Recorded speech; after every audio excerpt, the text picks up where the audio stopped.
Assalamualaikum warahmatullahi wabarakatuh. Perkenalkan, nama saya Arina Alfira Putri dengan NIM 240211000056. Di sini saya akan mempresentasikan hasil course paper saya dengan judul Keputusan Mengeliminasi atau Mempertahankan Segmen Produk. Yang pertama yaitu adalah teori konseptual. Keputusan mempertahankan atau menghentikan segmen produk adalah keputusan ini termasuk analisis jangka pendek dalam akuntansi manajemen. Fokus utamanya adalah analisis biaya relevan, yaitu hanya mempertimbangkan biaya dan pendapatan yang berubah akibat keputusan.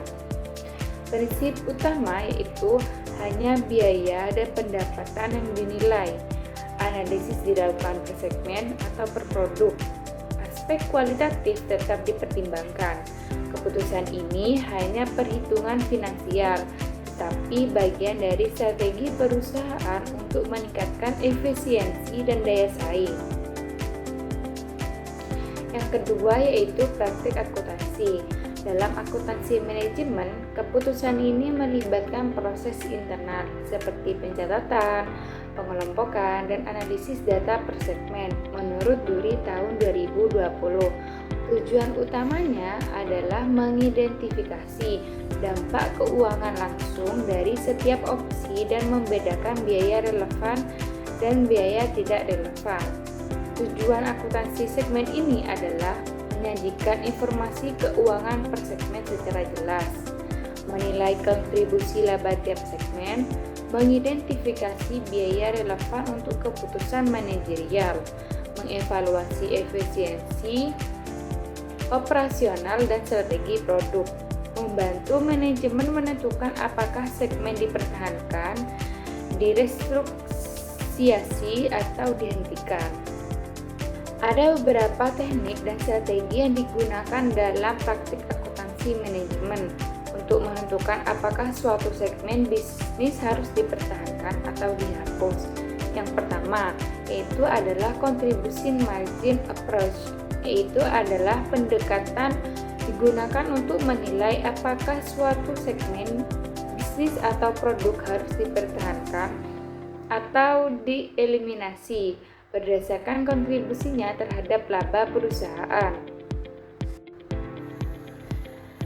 Margin kontribusi memiliki formula. Kontribusi margin adalah sales revenue dikurangi variable cost, menunjukkan seberapa besar kontribusi segmen dalam menutup biaya tetap dan menghasilkan laba.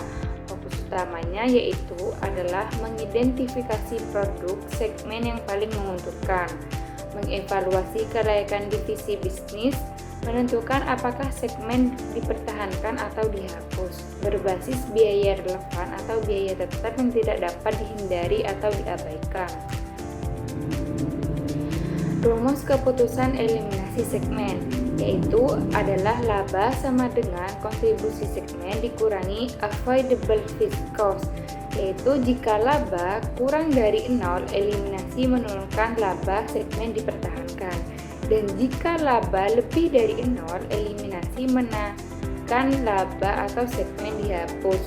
Yang kedua yaitu adalah differential cost and benefit analysis, metode akuntansi manajerial untuk membandingkan dua atau lebih alternatif keputusan bisnis berdasarkan perbedaan biaya dan manfaat, bukan total biaya keseluruhan.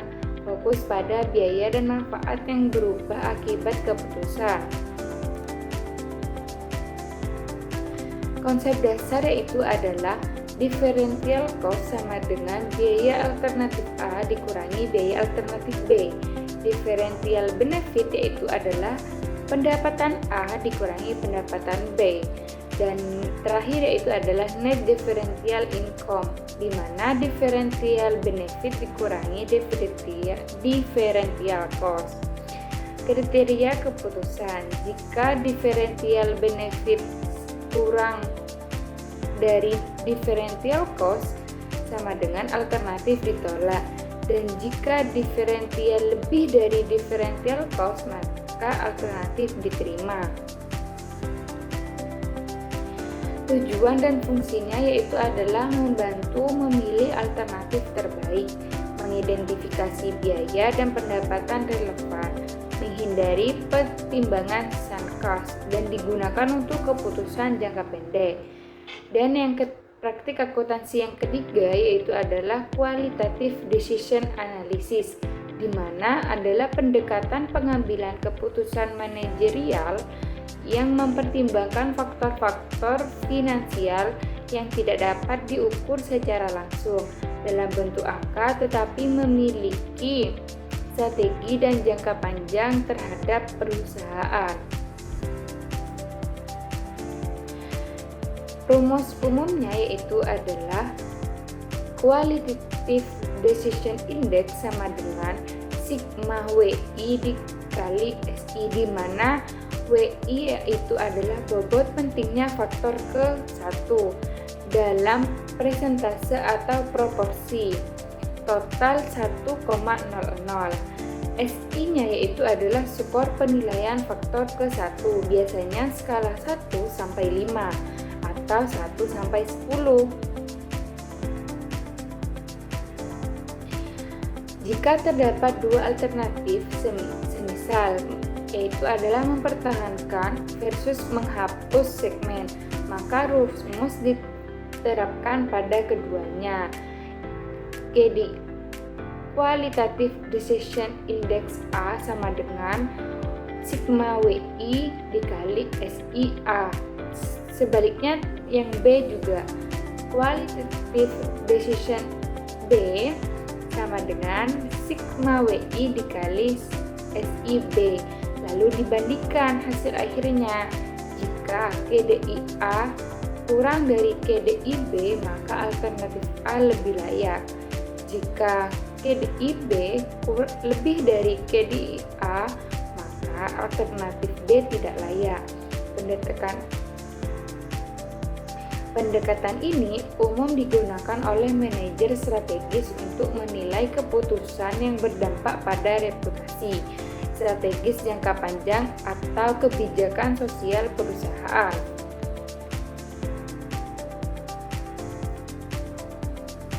Praktik akuntansi yang keempat yaitu adalah break-even analysis per segmen. Metode untuk menentukan penjualan minimum tiap segmen agar tidak rugi, sama dengan pendapatan sama dengan total biaya. Digunakan karena setiap segmen memiliki struktur biaya dan margin yang berbeda. Tujuannya yaitu adalah menentukan penjualan minimum agar segmen tidak rugi, menilai kelayakan mempertahankan atau menghentikan segmen, mengetahui kontribusi profit tiap segmen, menetapkan target penjualan dan strategi harga.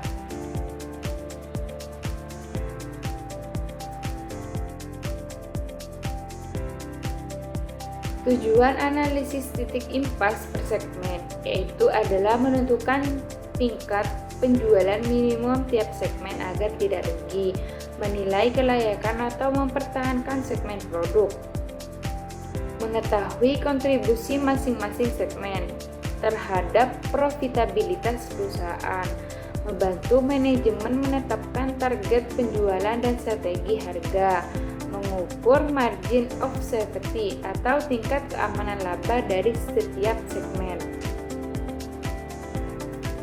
Setelah tadi kita membahas penjelasan dari praktik akuntansi yang terdapat 4 praktik, yaitu sekarang kita akan memasuki studi kasus atau study case.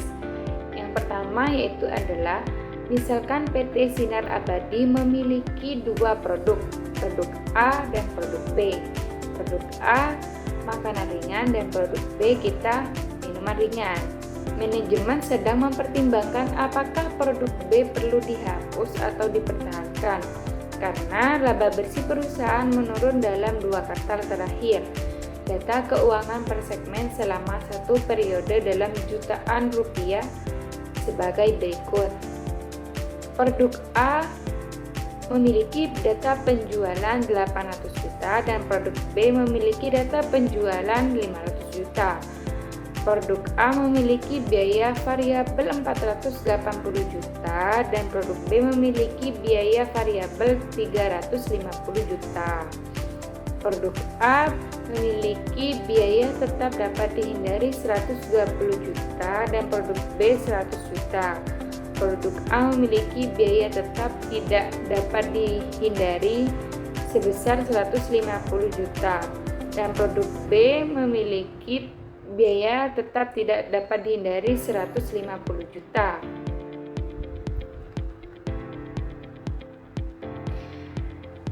Setelah kita membaca soal tadi, selanjutnya kita akan membahas langkah-langkahnya, yaitu langkah pertama adalah hitung kontribusi margin. Dengan rumus tadi, kontribusi margin sama dengan penjualan dikurangi biaya variabel.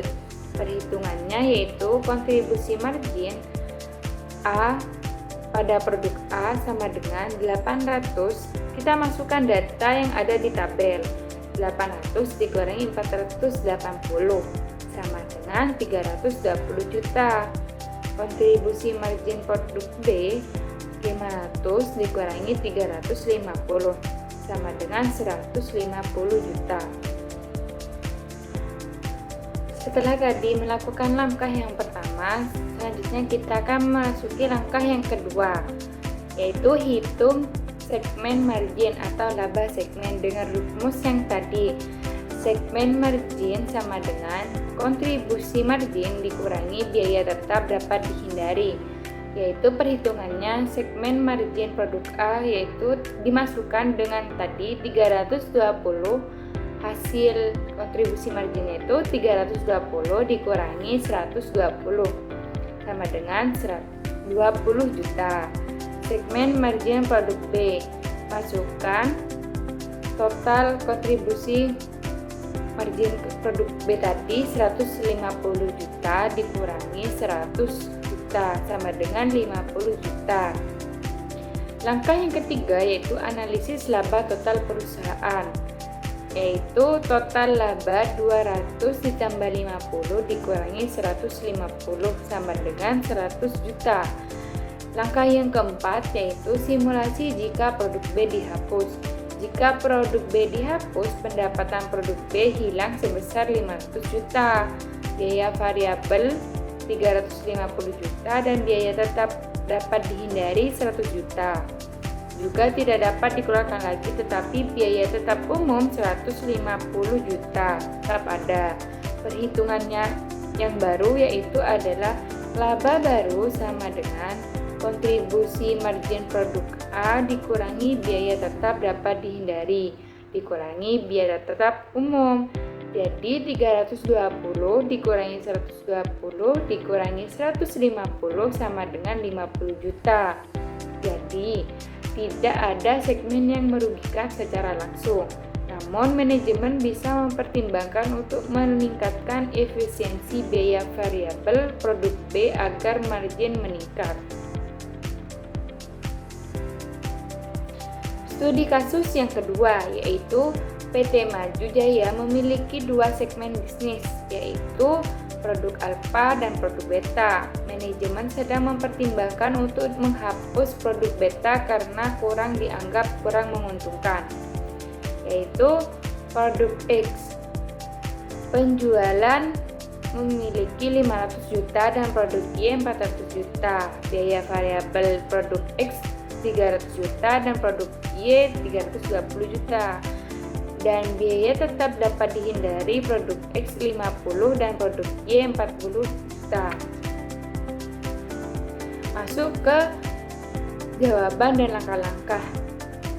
Langkah yang pertama, jika produk beta dihapus, maka pendapatan perusahaan akan berkurang sebesar penjualan segmen beta, yaitu differential benefitnya 400 juta.